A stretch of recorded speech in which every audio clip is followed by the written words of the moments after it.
এই শীতের বিকেলে কিছু না কিছু চায়ের সাথে খাওয়ার জন্যে বানিয়ে দেওয়ার চিন্তা করছি। আজকে আমি কি বানাবো চিন্তা করলাম।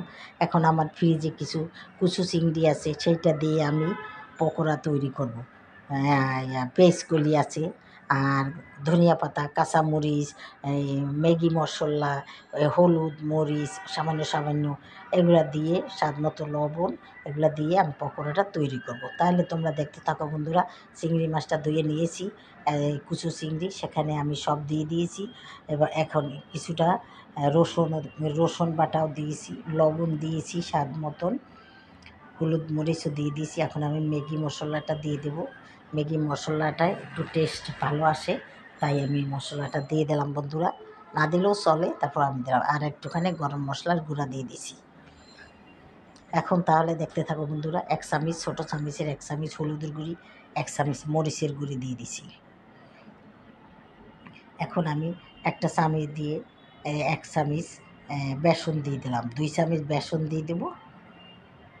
টেবিল চামচের 2 চামচ বেসন দিয়ে দেবো। 2 চামচ মুচমুচে হওয়ার জন্যে চালের গুঁড়ি দিয়ে দেবো বন্ধুরা। এখন আমি এটাকে সুন্দর করে মেখে নেব। তাহলে তোমরা দেখতে থাকো বন্ধুরা। আজকের আমার কুচো চিংড়ির পকোড়া খুবই সুস্বাদু, দারুণ। এটা বাটা লাগবে না, না বেটেই এটা আমরা করব। তাহলে তোমরা দেখো বন্ধুরা, তোমরাও তোমাদের বাচ্চাদের এভাবে করে খাওয়াতে পারো। এবার বন্ধুরা যদি আত্মীয় স্বজন আসে, ওদেরও করে খাওয়াবে, দেখবে ওরা ভুলতে পারবে না, বলবে তোমার কাছে আরও আসতে চাইবে এই নাস্তা খাওয়ার জন্য। তাহলে বন্ধুরা, আমি এখন মেখে নিয়েছি, দেখো কত সুন্দর করে মেখে নিয়েছি, কতগুলো ছিল। আর মাখার পর দেখো কমে কত ছোট হয়ে গেছে, অল্প হয়ে গেছে। এখন আমি পাশেই ফ্রাই প্যান বসিয়ে দিয়েছি, চুলার মধ্যে তেল দিয়েছি পরিমাণ মতো।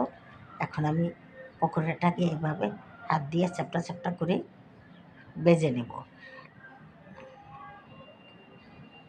দেখো, এখন আমি পকোড়াটা দিয়ে দিলাম, মুসমুসি করে ভেজে নেব, একদম মুসমুসে।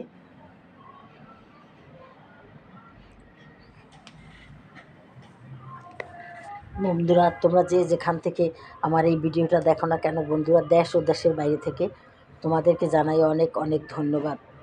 আর আমার দেশের ভাই বোনদেরও আমি জানাই অনেক অনেক ধন্যবাদ। তোমরা এত কাজের মাঝেও আমাদের ভিডিওগুলা ফাঁক পাইলে তোমরা দেখো। বন্ধুরা, আমাদের জন্য দোয়া করবে, আমিও তোমাদের জন্য দোয়া করব, যাতে তোমরা ভালো থাকো আর আমি জানি সুন্দর সুন্দর ভিডিও নিয়ে আসতে পারি। সেই জন্য আমাকে কী করতে হবে, লাইক করতে হবে, কমেন্ট, ভুল ত্রুটি হলে কমেন্ট করতে হবে এবং সাবস্ক্রাইব করতে হবে। এগুলো তো তোমরা বন্ধুরা জানো, এগুলো না করলে তো আমি আগে বাড়তে পারবো না। এভাবে আমি পকোড়াগুলো উল্টিয়ে দেব।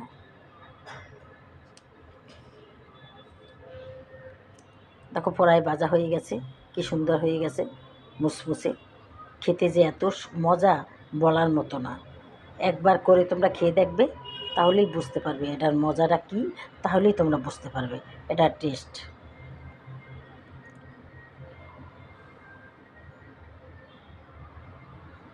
এই কুচু চিংড়ির দামও বেশি না, বাজারে এখন শীতের দিন অনেক পাওয়া যায় এইসব। এগুলো এনে তোমরা এগুলো করে করে খাবে। এই কুচু চিংড়ি দিয়ে নানা রকম শাক সবজিও রান্না করা যায়।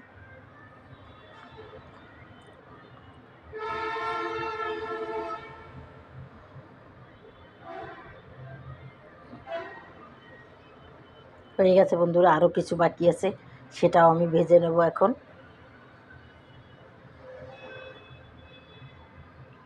এই যে আরেকবার দিয়ে দিচ্ছি।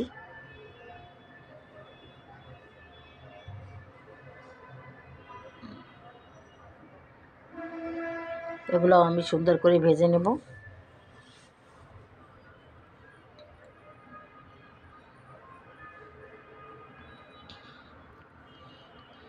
এগুলো বন্ধুরা ভাত দিয়েও খাওয়া যায়, ভাত দিয়ে গরম গরম ভাত দিয়েও খেয়ে দেখবে, চায়ের সাথেও খেতে পারবে।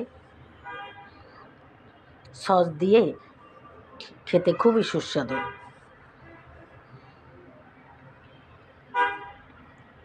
এই শীতের বিকালে বাচ্চারা খেতে চায়, নাস্তা দাও নাস্তা দাও বলতে থাকো, তা কী নাস্তা দেবো? বিস্কুট, বিস্কুট, এগুলো বিস্কুট, চানাচুর এগুলো সবসময় বাচ্চারা খেতে চায় না, তাই হাতে এগুলা তৈরি করে দিই, যা হাতের কাছে থাকে এটা দিয়েই এগুলো বানিয়ে দিই। তাই আজকে আমার এগুলো ছিল, আমি এগুলাই বানিয়ে দিলাম।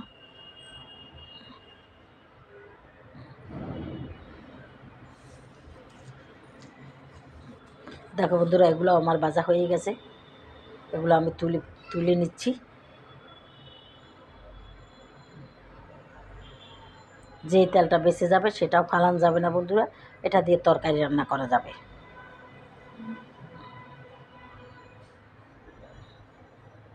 হয়ে গেছে আমার পকোড়াটা ভাজা। দেখো বন্ধুরা, এই যে পকোড়াটা, দেখো তোমাদের কাছে কেমন লাগে। যদি ভালো লেগে থাকে তাহলে আমাকে অবশ্যই একটা লাইক দেবে, আর আমার চ্যানেলটাকে সাবস্ক্রাইব করে দেবে এবং শেয়ার করে দেবে। তাহলে নতুন নতুন বন্ধুরা দেখবে, আর তাহলে আমি আবার আসতে পারবো সুন্দর সুন্দর ভিডিও নিয়ে। তাহলে আজকের মতো রাখি বন্ধুরা, খোদা হাফেজ, আসসালামু আলাইকুম।